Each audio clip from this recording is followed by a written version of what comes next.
On today's episode of Locked On Wild, it's going to be a big season for the Minnesota Wild in 2025-2026.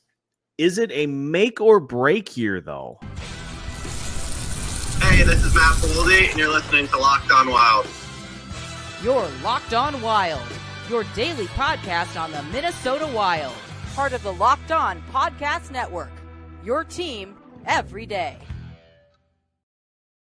What's happening, everybody? Welcome into another episode of Locked On Wild, your daily Minnesota Wild podcast. Part of the Locked On Podcast Network. We are your team each and every day.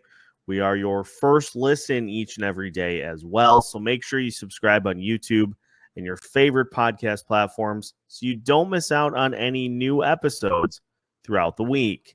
On today's episode of Locked On Wild, we kick off our look at the 2025-2026 season with a look at the stakes for this year's Minnesota Wild season. We'll talk Kirill Kaprizov today. We'll talk if this is a make or break year for the Minnesota Wild, and we'll look at some players who could potentially regress depending on where they're at in the lineup. My name is Seth Toupal, host of Locked On Wild, host of Seth on Sports, and credentialed media member once again for the 2025-2026 season. And we're joined for the Monday edition of the show by Alex Micheletti once again. That's not going anywhere for the 2025-2026 season, so fans can look forward to more Mondays with Alex as the season unfolds. But I just wanted to, we've navigated through the off season. I wanted to take the next month plus to really just dive in to this upcoming season. We'll have some episodes that focus on specific players. We'll have some episodes that focus on concepts, on line combinations, on different units on this team. We really just want you to, after this month is done, really feel confident in knowing what questions need to be answered, where we stand on pretty much everything involving this team.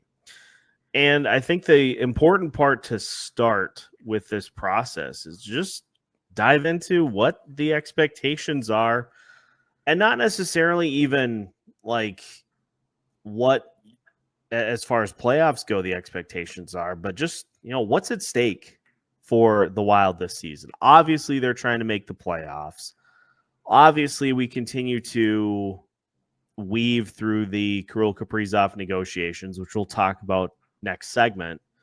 But Alex, is this a make or break year for the Minnesota Wild? Like, if things don't go right, if they don't hit their goal, which is the playoffs this year, are we going to see some things come tumbling down for the Bill Guerin tenure? Or where do you stand on kind of the notion of this being a make or break season? Yeah, it's a crucial season, in my opinion, for Bill Guerin and John Hines. They're one and the same. And the pressure is really on both of them. Hines hasn't won a playoff series ever as a head coach, and it's been a long time since the Wild have won a playoff series, right? So they have to hope that they can go into this season confident in both Gus and Jesper tandem, right? Because Jesper's still a pretty young guy, and he's going to have to be counted on for, between 25, 30 games. And you need to win those, because if you don't, we know how stacked the Central Division is. There's not a whole lot of room for error. And there's just so much, Kaprizov, if he's going to sign that contract that is out there, he's going to want to go far in the playoffs, win a Stanley Cup, or in his mind, hopefully more than that. But it's such a crucial season, and some of the core is aging fast here, and they're running out of time to make a run. Yeah, here are some of the things that I think are factoring into this season. Obviously, you've got the Kaprizov extension looming over every facet of this franchise. You have the first season of relief from Zach Parise and Ryan Suter. I know fans were promised a big amount of fireworks on July 1st, and that didn't end up coming to fruition. I think with where the team is at right now, depending on what happens throughout the course of the season, they go into 2025, 2026 with flexibility on the roster from a salary perspective. This is not going to be the number that they have, but Puckpedia does a good job of tracking deadline cap space as well, in addition to current cap space and projected. Obviously, there will be moves made because obviously there will be injuries. We've already seen that with the Wild. But as of right now, the Wild could be looking at as much as $20 million in deadline cap space. So, yes, they did not make the moves on July 1st as was promised. But there is still potential. There's still a possibility for this team to make a big move depending on where the team is at ahead of the trade deadline. Maybe it comes in November or December if the team needs a jolt. Or maybe Bill Guerin gets the feeling early on in the season of, hey, I think this team is in a good spot and I want to add to it. Main point is he has money to do things with as the season unfolds. So that is another wrinkle that you add into this mix. As we talked about last week, the continued kind of uncertainty surrounding Jared Spurgeon and Jonas Brodin's future with the team, I think adds a layer to this where they're currently at right now, because there is some big pressure on those young defensemen to make sure that they can fill those roles. And I think there just is mounting pressure every season that the Wild don't end up advancing past the first round. It just is a stack of boxes stacked on top of each other. And the Wilds, and I you can't really, I mean, if you want to refute it, you certainly can, but the Wild did get closer to accomplishing that goal this year. It was a series that ultimately still went 6 games. The Wild had a 2-1 lead. They still lost. So the result was the same. But this year, the process felt a little different once the Wild got to the postseason. But that's pressure that's added in to this mix. The stakes are very high, like you said. The stakes are very high. This is a crucial season for the Minnesota Wild, but I think to answer that question, make or break, that depends entirely on how Craig Leopold views it, because he's the one that's holding a lot of the cards. If, as we'll talk about here after the break, if something goes south with the Kirill Kaprizov situation, he may get to the point where he's like, yeah, that kind of got blown, so now it's time that we make some big changes. But he also in the past has been somebody that doesn't really rock the boat too much unless absolutely necessary. So crucial season, yes, but I will stop short of saying make or break, because I just don't get the sense, unless things go catastrophically wrong this year, I just don't get the sense that there would be big changes coming. Like if you're one of the final teams fighting it out for a playoff spot and you just miss, like, is that going to lead to Bill Guerin losing his job? Is that going to lead to John Hines losing his job? It could, but I don't know if that's as likely as, like, let's say they're one of the 5 worst teams in the league. Like, we're talking that bad, then yeah, I think heads would roll in that situation. So crucial season, yes. I think I'll stop short of saying make or break, but I think there is a lot of pressure on this team this year.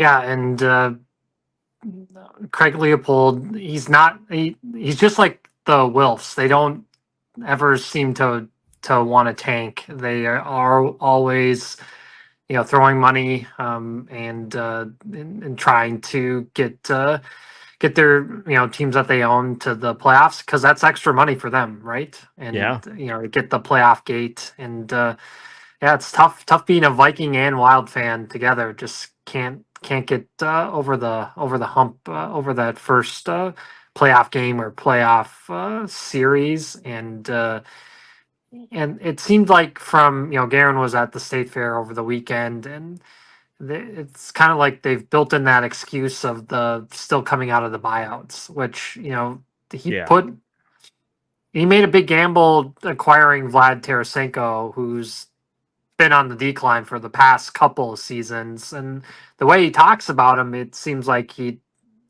doesn't even talk, that it was just the situation was bad in Detroit, but how is that going to get much better with the Wild if if he struggles early in that top six role? And Yeah. if they have that money, they should use it then, in like you said, and if they're struggling early, because they desperately need an extra forward other than Kirill and Boldy to score. Eck, he's a grinder, and Zuccarello is more of the setup guy, and so it would be nice to have and another scoring forward that can snipe. And maybe it's your off, but that's a lot of pressure on a kid who has not played over here in America. Yeah. Completely different game, but having Kaprizov and Tarasenko there in the same room, hopefully that can help them. And then Olgren's such a wild card too, because we see all these workout videos and see him and how great a shape he's in. But if that's all fine and dandy, but if that doesn't transfer over to the ice, do they move him and try to get somebody that can score? That's going to be one to watch. And Rossi is signed, but is he going to stay for that entire time? Did they just sign this to get it done? So yeah, all sorts of different storylines for some of these young guys. And you look at a guy like Carson Lambos, it just kind of seems like he's just stuck, and Yeah. and that's not going to change unless they move these veteran D, and it's to be determined. Very much to be determined. Just like the current status of the star player on the Minnesota Wild. But I gotta be honest, and we'll talk about this more after the break.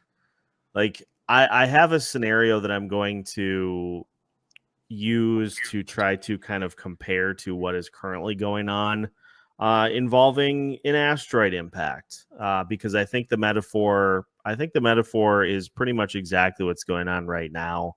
So stay tuned for Kirill Kaprizov and Meteor Talk as we continue today's episode of Locked on Wild after this. Today's episode of Locked on Wild is brought to you by FanDuel. The NFL season is almost here, and FanDuel is making sure you're ready for kickoff with a can't-miss offer. Right now, new customers can bet just $5, and if your bet wins, you'll get $300 in bonus bets to use across the app. FanDuel is one of my favorite spots because it allows you the ability to live in the here and now and to take a look ahead at the future as well. For instance, you can use a variety of same-game parlays or prop bets during a game, or you can cast your crystal ball a little further ahead and utilize the many futures bets, whether you think the Minnesota Vikings will win the NFC North or go to the Super Bowl. If you're feeling bold there, I guess go for it. FanDuel has both right at your fingertips. So are you ready to play? Download the FanDuel app now by visiting FanDuel.com to get started. That's FanDuel.com to place your first $5 bet. Welcome back to today's episode of Locked On Wild. Once again, we thank you for making Locked On Wild your first listen each and every day. Again, make sure to hit that like button on YouTube and subscribe so you don't miss out on any new episodes throughout the week as we guide through now the push to the 2025-2026 season. Alex, let's talk about the Kirill Kaprizov situation because we continue to just kind of nervously sit in the waiting room, waiting for it to be announced. I continue to try to remind people that Kirill Kaprizov is not here. It's not as though these contract situations take weeks to put together. This is something that when Kirill gets here, much like his last extension, when he gets here, when he got to the United States the last time, Bill Guerin went down to Florida and they got it done within about a day. And that's not a full 24 hours. That's within the span of one day. Meeting, ironing it out, getting it done, done deal. And so as much panic as there has been on other outlets that this could drag into closer to the trade deadline or not at all, I continue to just really be in a spot where I'm not going to be worried about this until he's been here and it doesn't happen. Like the fact that he's not here yet and it hasn't happened really doesn't bother me. And like I empathize with Bill Guerin a little bit because what is he supposed to do? Like, are you going to go over to Russia and try to do this across the pond with his agent? No, that's not going to get done there. It is the off season. Kirill is utilizing some well-deserved time off. He is in preparations, training for the upcoming season. Bill Guerin is working on the Olympic team, another one of his duties. He's also enjoying some well-deserved time off. Like, this was never going to happen, despite the Wild trying to kind of play it off like, oh, we'll have this done on July 1st. It was never going to happen before he showed up for training camp. It was never going to happen. And so if you want to be concerned, I'm not going to dissuade people from that. Me, myself, I'm not going to be worried about it until we start to get reports that Kirill is here. Like if we go through a couple of weeks of training camp with nothing, even a report that there's been work done. If we get a report that both sides have broken off talks, okay, then I'll be worried. That'll be a concerning spot. But until we hit that point, I can't A, be concerned about it, or B, tell other people, well, we need to be looking ahead at this now because it just hasn't hit yet. I would not be worried until puck drop of the regular season. That's when I would go back to his camp and say, what's going on here? What's the holdup? The Wild can offer the most money and term. Why aren't you taking this deal? It could be a holdup over the signing bonus ordeal where Leopold doesn't like to give out signing bonuses. But if that's what it's going to take to sign the most important player in your franchise's history, you get that, you add that into that deal and get that signed, sealed, and delivered. But if it gets that point where he's still not by the start of the season, then you have to go to his camp and ask for teams that he'd be willing to sign an extension with, and then reach out to those teams and try to find some type of trade package. It's crazy even to think that, but you can't just let him play out the year and then say, "Oh, yeah, enjoy your time in free agency." You have to get some assets back if it gets that point. But look, Connor McDavid's not signed. I think he's waiting to figure out what Kaprizov's going to be doing. And that's what these agents do. They look at the comparables and the average size of the deals compared to the other top guys in the league there, and so it's you got that's not just Connor McDavid. You got Jack Eichel out there that needs an extension. So all these guys are seeing what the price point is going to be and what they can beat it for just for bragging rights. If the Wild lowball on this offer, then they deserve whatever happens. Yes. That will not be the issue on this contract. The money, there are rumblings that the Wild have offered 8 years, $16 million per. So obviously that is a very legitimate offer. It's not going to be a situation where Kirill says the offer wasn't competitive. It will be the most competitive offer that is offered.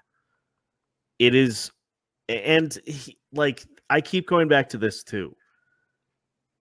He either is in, at this point, he's either in or out. He has seen enough of this team. He knows, and I would assume mostly, knows about what's coming up. There may be some things down the road that Bill Guerin can kind of talk to him about that are in the plans, but it's not as if you're having to make the full pitch. He knows what's going on in the organization. Every other team that would be in this process, they have to give him their full pitch.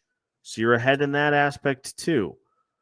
It all comes down to, does he want to be here or not? It doesn't, wanting to go to a spot where you can win is obviously a factor, but that's part of it.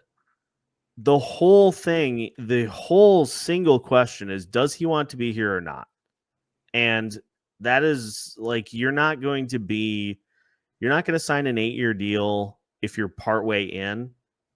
He's either fully in or fully out. And we're going to learn pretty quickly on, once he gets here, if he is in or out, because he doesn't want to drag this out either.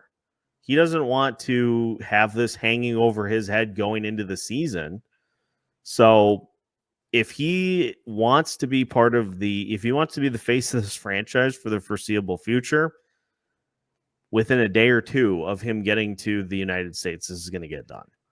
Yeah, people will be looking at flight trackers from St. Paul to Miami, and we'll get all that going again. And it's a crucial point in this franchise's history, figuring this out, because they couldn't keep Gaborik for forever in the same uniform, which is too bad. And hopefully that doesn't happen here with Kaprizov. And he because he was in Russia, he didn't start his career right away with the Wild. It took a little bit, and so now it's all about winning for him and trying to get it a cup while he's in his prime. And you can say all you want about these Russians love living in Florida and playing for the Florida teams, or Nashville or Vegas, all these teams where there's no state income tax. And so sure, that's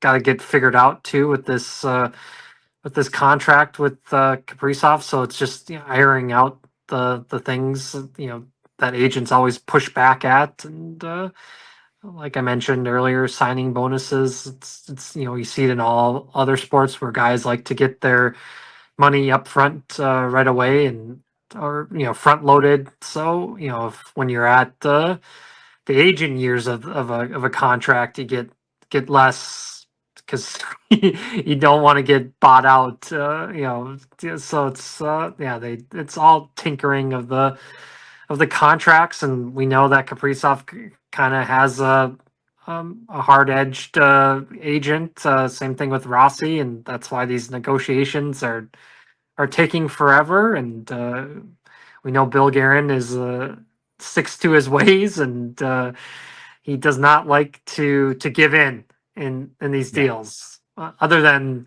handing out no moves like candy, no move clauses. But other than that, he sticks to his ways.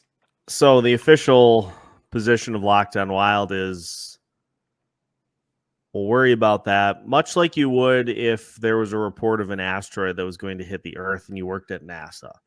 So you get a report, there's a 0.025% chance that this asteroid can hit the Earth, which honestly for me that's a little too high. Like any level of it would be so percentage. Minnesota sports, right? Yeah. They there's so much optimism with the Timberwolves, Vikings fans hoping JJ McCarthy can lead a team to a Super Bowl, and just all sorts of excitement with the Minnesota sports teams, and then to have an asteroid that it would end it before a championship on the men's side. That would, since '91, that would be something.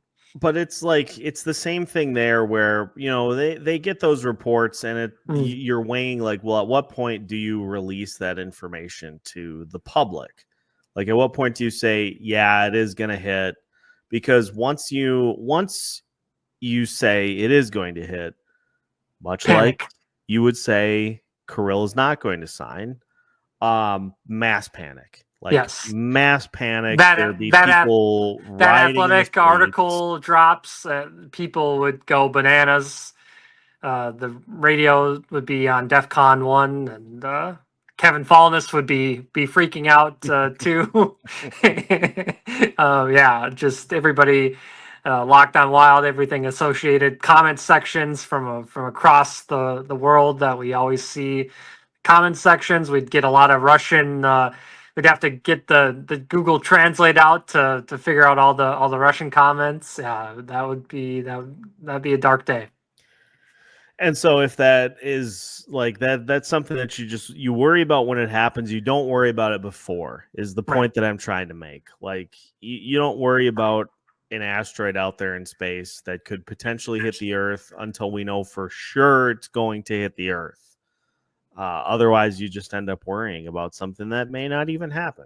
So that was my long-winded analogy attempt of saying, like, there could be a possibility that he doesn't, but we're not going to worry about that until it is a concrete 100% certainty. And then I'll never. There's still a lot of time. There's still a lot of time. It's only September, just started the September, and still some time before puck drop. So let them keep working at it. Once we know Kirill is in America, it's they could have a documentary of him coming to America again after all the craziness he's had in the past. Going and picking up Brett Favre at the airport off the personal jet from the Vikings, like just same level of thing. Yes. So like I said, we'll keep an eye on it, but until absolute certainty one way or another, I'm not going to panic. So that's about all there is to it. I did want to finish today, and we're kind of teeing up what is just going to be a month-long look at some of the biggest questions, celebrating this team, questioning what's going on with the team. I wanted to take a look at a couple players that are in peril of regressing, because that could be a big factor for how this team does coming up this season. So we'll discuss that to finish today's episode of Locked On Wild after this.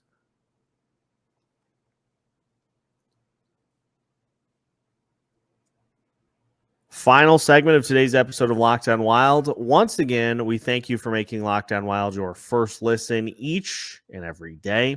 Again, make sure to like and subscribe on YouTube so you don't miss out on any new episodes throughout the week and any of the upcoming discussions and dialogues that we got for you coming up over the next 30-plus days. One other point that I did want to make in the Kaprizov front, would you rather sign Kirill Kaprizov for $16 million, or would you rather sign Kyle Connor and Patrick Laine for $16 million? He's still Kaprizov. Yep. I love Kyle Connor. Patrick Laine, he has lots of warts, but Kaprizov, you give him that money. He's top 5 in the league. Yeah. Yep. That's exactly the point. That's exactly the point I wanted to make. So just looking at this roster, Alex, and I know it's been reported elsewhere that there may be a similar familiar looking line combination that we have been accustomed to. I don't think there's any chance that happens again this year with certain number 90 on the second line. Just looking at the roster, there are two players in particular that really kind of stand out to me for regression potential. But I will give our first candidate credit. He has really done a good job of mostly avoiding Father Time. Mats Zuccarello is the first one that comes to mind. Obviously, we know that his production is substantially better with Kirill Kaprizov than it is without. But, even still, like, he has been a very solidly productive player for the Wild on his tenure. It just at some point, and it's not me saying I don't think he's capable of putting it off for another year. It is literally how it works for every single player, is at some point the skills just start to decline. The ability to keep production up declines. At some point it comes for everybody. And Zuccarello at the age of 38, he is a candidate to see his numbers drop. He had 12 goals 2 years ago, 19 this past year. He's certainly somebody that could be looking at fewer than 19 goals and fewer than 54 points this year.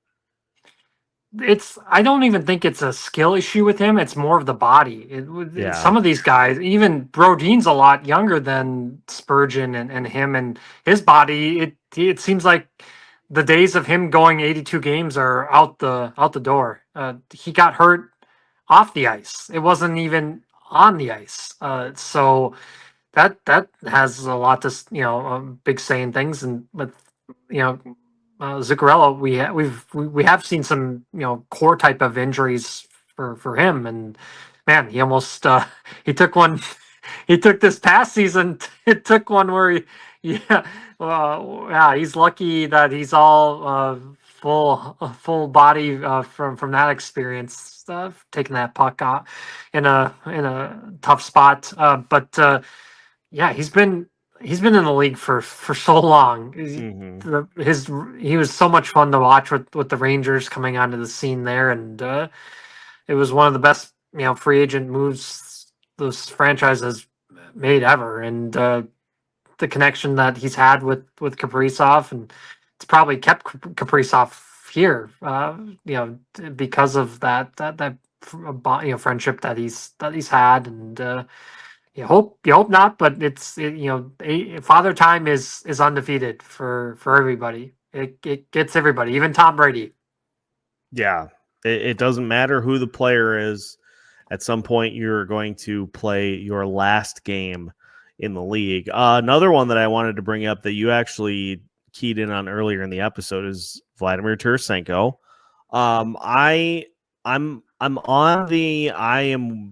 intrigued to see how it works outside of this, but like you said, the numbers have been kind of trending in the wrong direction the last couple of seasons, and there are two possible ways that this could work. I suppose there's a third way, but either he's going to kind of get reinvigorated and find some level of where he was previously, or he's going to continue the trend and the numbers are going to look similar to what they were last year, and that second line spot is just going to be another void again this year.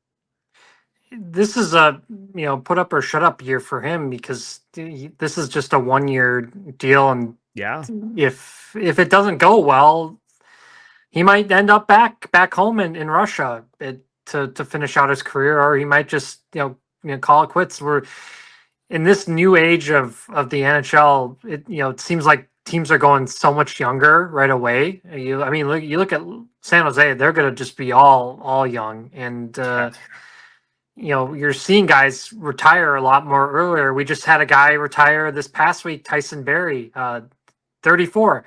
It's crazy to see a guy retire at 34 because I'm the same age. You're right there too.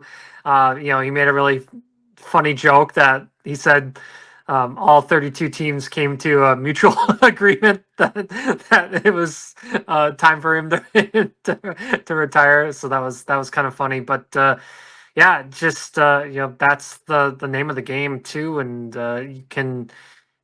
When the guys are younger, they're on their these entry level deals and they don't have to pay as much, and so yeah, father time is undefeated, and Tarasenko's had some major injuries, and he wasn't old when he had the major injuries, and Yeah. when you have shoulder surgery, some guys are never the same.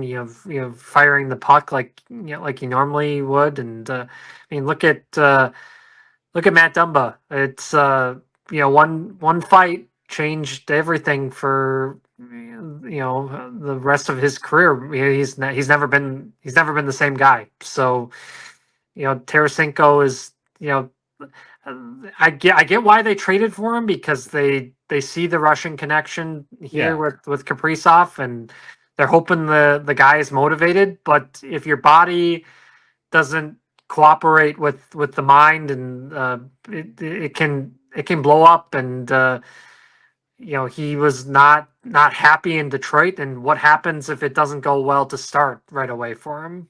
Is he just gonna pout? So that's going to be something to watch for, and obviously Hines. It seems like he does have the final say of where the lineup is. I mean, I'm sure Guerin does talk about it, but to move Rossi to the fourth line there and not really tell him beforehand, he sees it on the whiteboard. It could happen to Tarasenko, and he's he has an ego, so they all do. And if you get dropped in the lineup, it seems like Marcus Johansson's the only one that's ever been safe to not be dropped. But I'm sure this last conversation with Marcus was like, Marcus, if you want this contract, you're going to be on the fourth line this year, and sorry about that, but this was your last chance to stay in the NHL. So take it.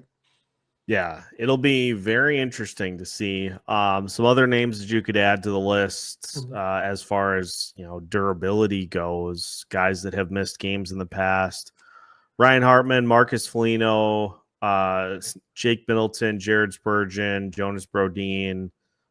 It's a long list. Let's just avoid blocking shots. Just let Gus and Jesper have clear, because this team, anytime a puck hits any part of the body, you're hide the women and children. They get the infirmary ready at Regents Hospital for these guys, because any nick, and then with how the Wild report injuries, they'll say day to day, and a guy will end up missing months. Yes, it's quite the combination.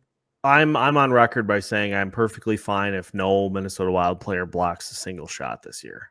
Like, just let's see how into the season we can get with that. Yes.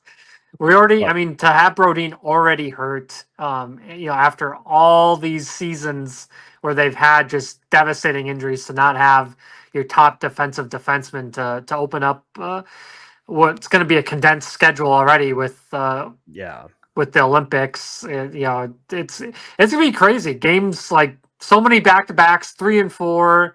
So it wouldn't surprise me to see a bunch of guys from Iowa have to play, just with the history of injuries that this team has had. It's a long list, but get ready, Tyler Pitlick. Get ready, get ready for those names to pop up.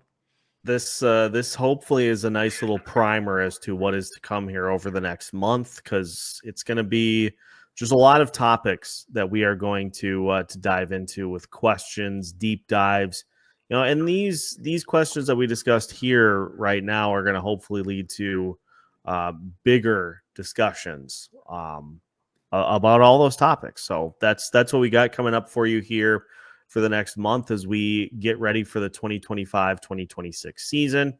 So make sure to keep tuned in to Locked On Wild as we get closer to the start of the season. Like and subscribe on YouTube, and make sure to interact with us on your favorite social media platforms. We got it all coming up for you right here on Locked On Wild, your team each and every day. And we got plenty coming up for you here. So stay tuned to Locked On Wild.